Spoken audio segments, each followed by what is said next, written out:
everybody. We're gonna go ahead and get started. Head coach Steve Cherundolo. We'll start off right here with the left. On the left. Hi, Coach. Congratulations on the win. When Belonga and Son were scoring all the goals you talked about, is somebody else going to be able to score the goals? Other goals came from elsewhere, but it was still those two creating the winning goal. What did you see from them to be able to make their impact without being on the score sheet tonight? Yeah, but yes and no. I mean, I see other players also creating moments. So it's always going to be a collective effort. It's somewhat natural and logical that the two forwards that are furthest up the field are going to be the ones to finish a play. Not to simplify it too much, but yeah, it's really important. It's really important that we as a collective are dangerous. And I thought we did a good job tonight with some deeper runs from our midfielders, Marky, Timmy. That I was pleased with. That is what we need to break down deeper blocks. When Nate came on, the same. Getting our wingbacks involved with Ryan, set up the first goal. So that is how you break down their deep block, which they're good at. So I was pleased with improvements in that area, and there are other areas of improvement where I wasn't as pleased with. Hey, Steve. Yeah, some of those areas that maybe you weren't as pleased with.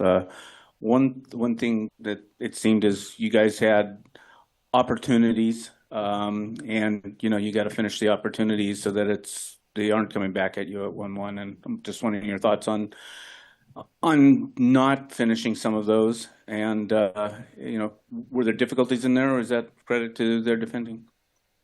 A little bit of both. I think it's always tight.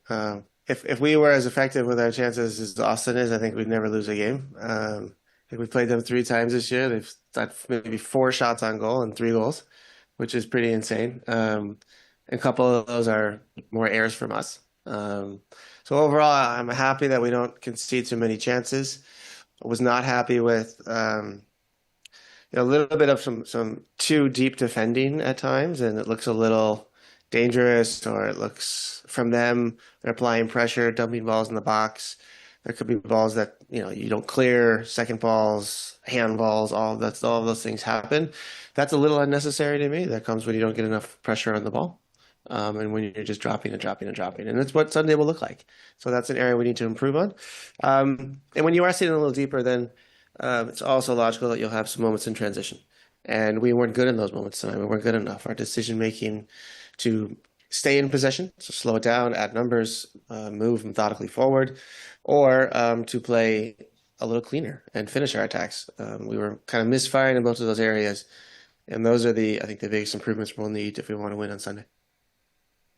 Steve, I'm sure this is something that hasn't really been on your mind, but is a potential today might have been your last game here coaching, depending on how the playoffs work out. I'm sure you don't want to come back this series, but want to come back later.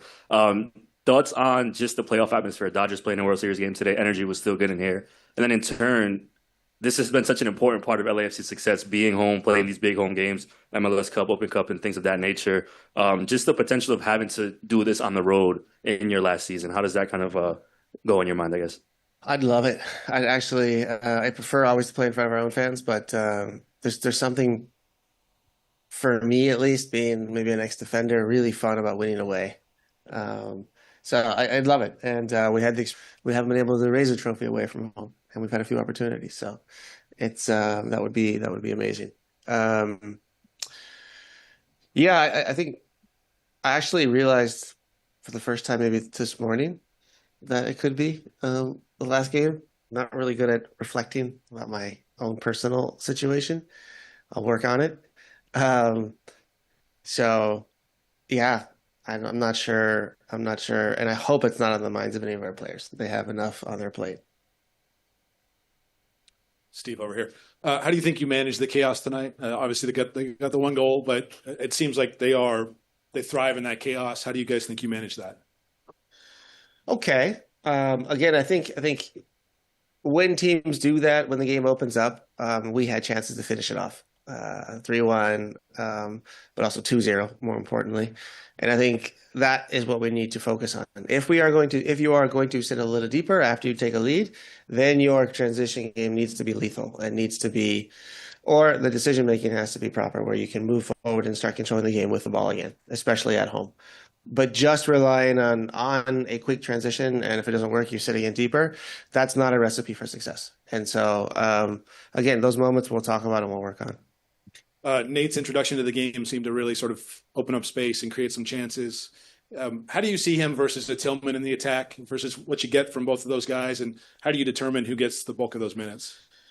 Yeah, it's you kind of try to foresee what's going to happen in the game. If you need an extra number in midfield to progress the ball, to help progression moving forward in phase 1, 2, before you get into the final third, then a midfielder is advantageous. If it's not a problem to progress the ball, you don't need that extra number in the middle, then maybe an extra attacker makes more sense. And so that's how we go about deciding, who starts and what areas we want to prioritize. Coach, in a game like this, when Sonny doesn't score, but your team still wins the game, what are some things that he does, without scoring that still helps the team? Yeah, he held off the ball well for us tonight. I think he had connected, our midfield and our attack. If we aren't getting him in positions to score, then I'm a little more worried, but he got a really good look tonight, maybe 2, and that's fine. So I think, his ability to hold up a ball for us and find the right pass to manage the tempo of a game or an attack is really important. So we rely on his intelligence in those moments. Coach, congratulations on the win. When you score and then Austin doesn't really come out of their low block, they kind of stayed in it even more. Does that present a different challenge then for LAFC to have to then try to figure out the next way to unlock it? Or do you just kind of continue to hammer that same nail in the way that you were doing it before you scored? No, I think you just keep going. And I think that's another area of improvement where I think when we do get a lead, I think then we need to really maybe push even more and be a little more aggressive to try to knock them over completely.